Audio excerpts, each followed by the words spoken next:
Hi, I'm Phil Jimenez, and I'm here to show you how to draw Wonder Woman.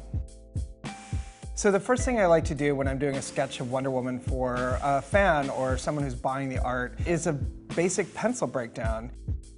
My pencil drawings tend to be about a minute or two in length. I don't tend to do a lot of the detail in the initial breakdown. What I'm trying to do is just get a sense of scale on the paper, and I find that figuring out the gaze of a character, the direction in which they're looking, goes a long way in explaining who the character is.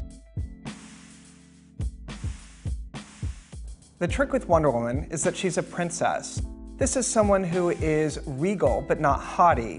She's not a snob, but there's a certain sense, an air about her, and I like to capture that in the drawing. So it usually means I have her looking slightly up, it means I have her chin up, and it means I give her kind of a long neck. I always find the trick with drawing Wonder Woman is to always give them a hint of a smile. I think one of the tricks of drawing any character is figuring out what that character is, what they stand for, who they are. In Wonder Woman's case, that usually means someone I find inspiring, so I try to have the spirit of that character inhabit the very lines I'm drawing. And I'm not going to do a lot of etchy, hard lines. As a matter of fact, they're going to be elegant and regal in the same way I find the character.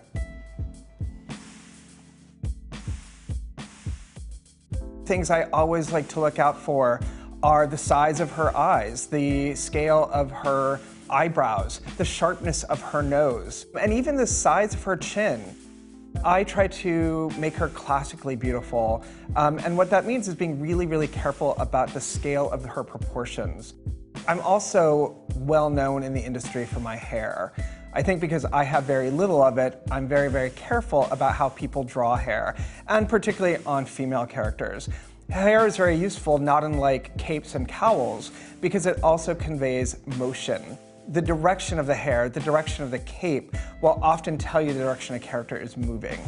Even the direction of the brush strokes tells us something about the way the hair is moving on her head, the direction of her bangs, the length of her hair, what wind might be in the picture, even though we can't see it or sense it on our skin.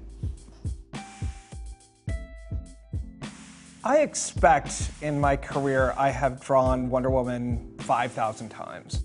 I would actually love to see a comparison of how I used to draw Wonder Woman to how I draw her now. I always think of Wonder Woman as a character with really sympathetic eyes. So what that usually means is I draw them big, open wide, and a lot of sparkle on the iris.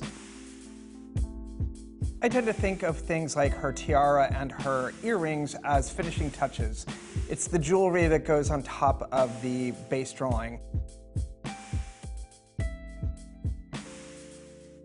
One of the things I like to do at convention sketches is create little backgrounds. These are little vignettes that help showcase the character of the characters, I keep saying. In this case, I'll probably end up drawing Paradise Island. When I'm sketching like this, I tend to just do simple geometric shapes to suggest the idea of these temples without actually doing all the detail that goes into them. I'm Phil Jimenez, and this is Wonder Woman.